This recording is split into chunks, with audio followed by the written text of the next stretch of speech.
You guys must be thinking, why is this fella comparing the Sigma 100-400 to the Sony 70-300G lens? Doesn't it make more sense to compare it to the Sony 100-400G Master? Hear me out. For me, I am looking for an affordable and lightweight super telephoto lens that is great for hiking and traveling with. The Sony 100-400G Master is an amazing lens, but it is too heavy and expensive for what I plan to use it for. Now you must be thinking, then why did he not include the 70-200 f4 or the Tamron 70-300? The reasons are simple. I feel that the reach of the 70-200 is too short and it can't be considered a super telephoto. As for the 70-300, although it looks like an interesting lens, I personally wouldn't go for it because it lacks optical image stabilization. If I was a landscape photographer who shoots mainly off my tripod, I wouldn't mind considering it. However, as a videographer who shoots mainly handheld and at the focal length of up to either 300 or 400mm, I think it is essential to use a lens that has stabilization. Now that I have shared why I'm only comparing these two lenses, let's play the intro and get this review started.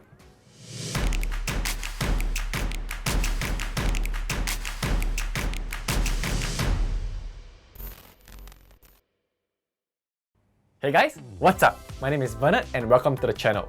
So for today's video, I'm comparing the Sigma 100-400 DG-DN to the Sony 70-300G lens. Shout out to my friends over at Camera Rental Center Singapore for loaning me the 70-300 so I could do this review. I would like to point out that this is not a sponsored video and that I'm free to say whatever I want about either of these lenses. With the disclaimer out of the way, let's look at the lenses. The first thing we will compare is probably everyone's favorite question: which lens is sharper? I am going to keep this as simple as possible. I will be taking photos of the same subject with the same focal length. I will compare them at its widest aperture available first, then compare them at the same aperture after. Side by side, when shooting wide open, the images look almost identical. However, if I really had to nitpick, I would say that the Sigma's image is sharper. Now, we will look at the images shot at the same aperture. This time, the sharper image is produced by the Sony lens, but really, the difference is barely visible to me. Lastly, here are the images that are shot at a higher aperture. At f8, when you crop in, you can see that the image shot on the Sony is much sharper. We will now look at another set of sample images shot at 200mm. At 200mm, their widest aperture remains the same, so that makes it simpler. Side by side, without cropping in, they look pretty identical.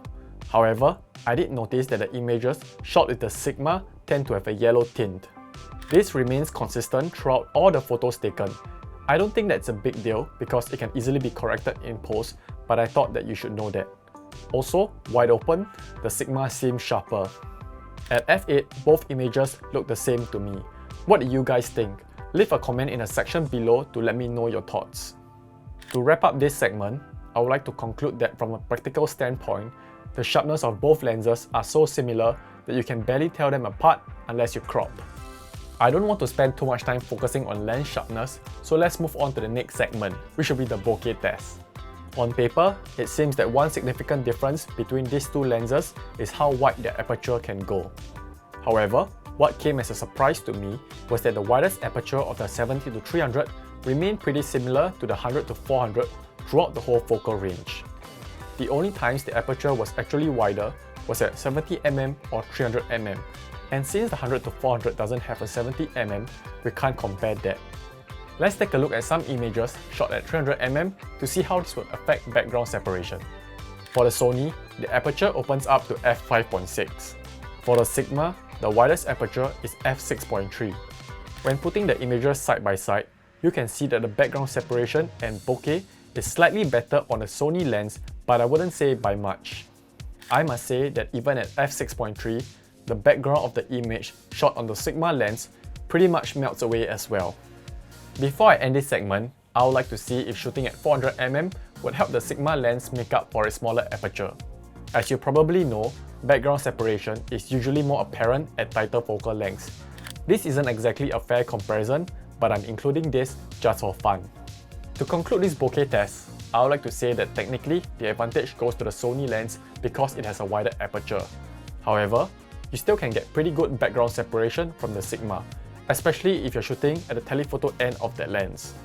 The third test, which is probably the most important one to me, is the autofocus performance test. The Sigma 100-400 lens is actually a lens I reviewed before, and based on my previous experience, this lens tends to have some issues. However, I found out that it was due to some lens stabilization issue that Sigma has since fixed with a firmware update. That was one of the things that made it hard for me to love this lens, but if that problem is fixed, it pretty much changes everything. For this test, I'll be getting my dog to run towards me. I'll be shooting at 200mm for both lenses and at the same aperture to keep it as fair as possible. The images are a little noisy as I had to bump up my ISO to shoot at a higher shutter speed.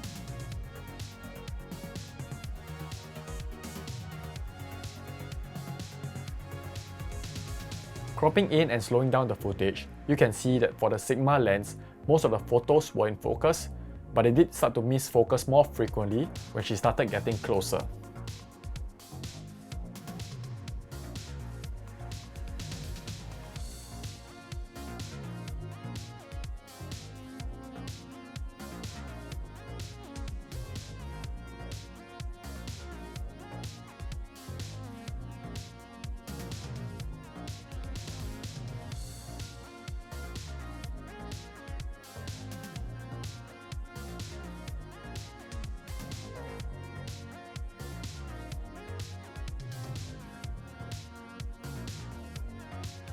Unfortunately, when I was testing the 70-300, she seemed to have lost the motivation to run towards the camera.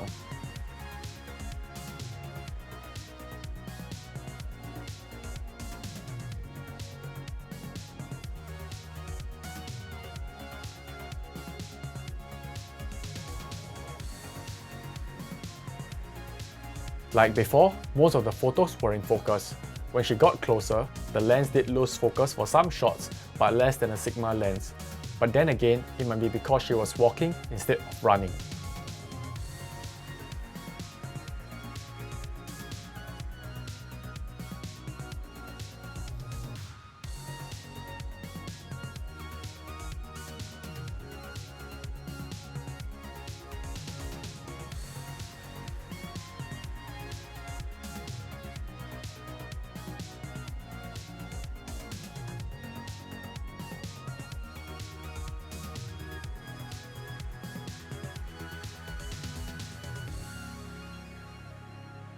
I wanted to push the lenses further, so I woke my wife up and told her to get her running shoes. Like the first test, I got her to sprint towards me. I was able to shoot at a well-lit location, so I could lower my ISO and increase my shutter speed.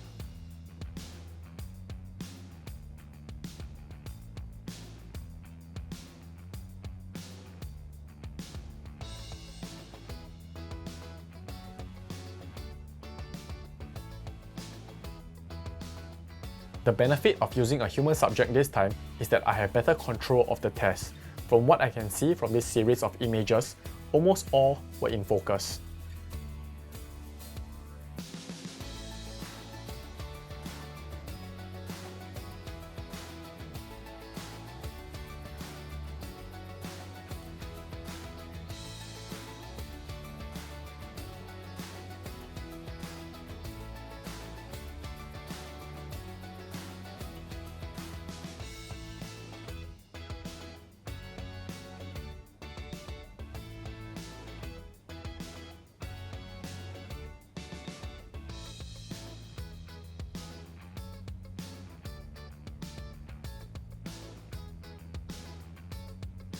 We repeated the same thing using the 70-300, and as I expected, the lens performed well.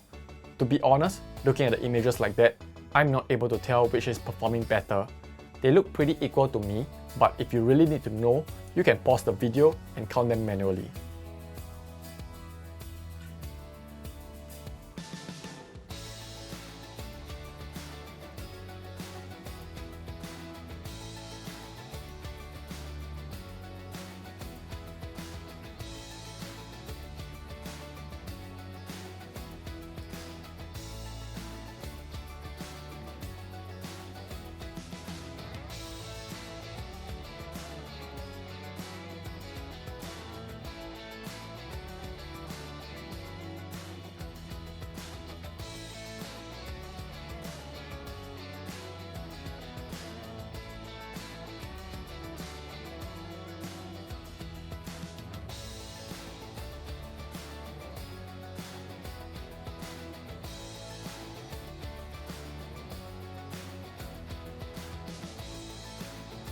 Both lenses did well in the test, but to be sure, I give it another go.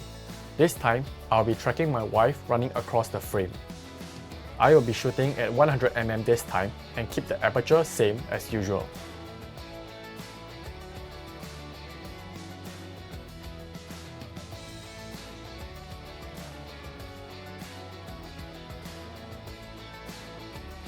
Despite having objects in the foreground and background, the autofocus kept track of the subject most of the time.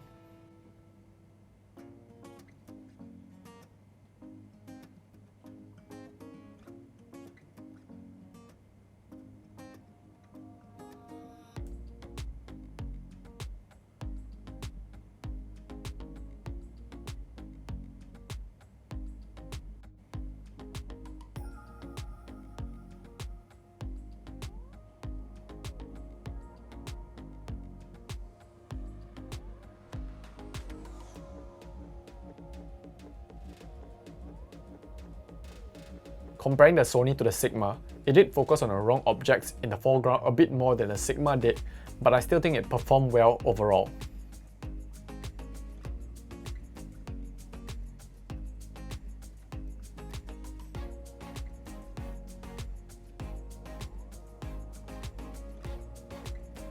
To conclude this test, I think that the autofocus performance of both lenses are pretty equal, and it is hard for me to say which did better.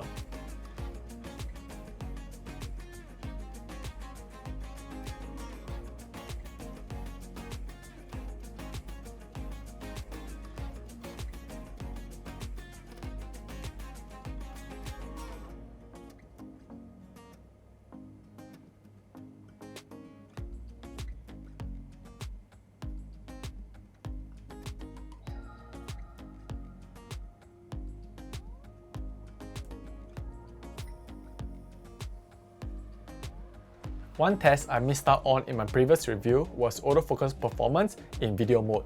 I will not miss that this time. For this test, I will set autofocus area to wide and allow it to shift focus from a subject in the foreground to the background. Then, a subject will walk into frame and I will then track the subject moving about and ultimately walk out of the frame.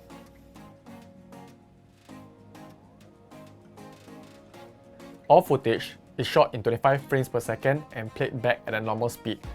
I'd like to conclude this segment by saying that both lenses seem to work decently with autofocus in video mode for the test I did, and they are once again equal.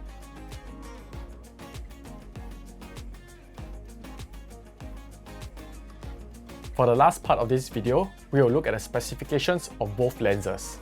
The biggest difference between both lenses will be their focal length. The extra 100mm on the Sigma makes quite a difference, and if you need reach, the Sigma is the clear winner. Let's take a look at some other aspects that is going to make this decision harder. Another consideration factor is the aperture. As we have established in the test earlier, the Sony has a slight advantage when it comes to bokeh, but what I think is the bigger deal is to have the wider aperture in low light situations. If that is important to you, the Sony is the clear winner. As for the physical aspect of both lenses, the Sony is more portable but not by much. If every gram counts and you want it to take up as little space as possible, the Sony is the winner. The next thing we will look at is the features available on both lenses. Both lenses have a customizable button, AF/MF switch, zoom lock switch, and a stabilization mode switch. In this regard, both lenses are pretty equal. Both lenses are stated to be dust and moisture resistant, but I will give the slight edge to the Sigma as the lens mount incorporates rubber sealing, but it is missing on the Sony. One feature that is often overlooked is the close focusing distance on this lens. The Sigma has a pretty unimpressive close focusing distance of 112 cm on the wide end and 162 cm on the telephoto end. The Sony completely obliterates it with a close focusing distance of 90 cm throughout the whole range. The last thing to look at is the price. The Sony costs a whopping 1.7K, while the Sigma is much more affordable at 1.3K. That is pretty much all the differences between the two lenses.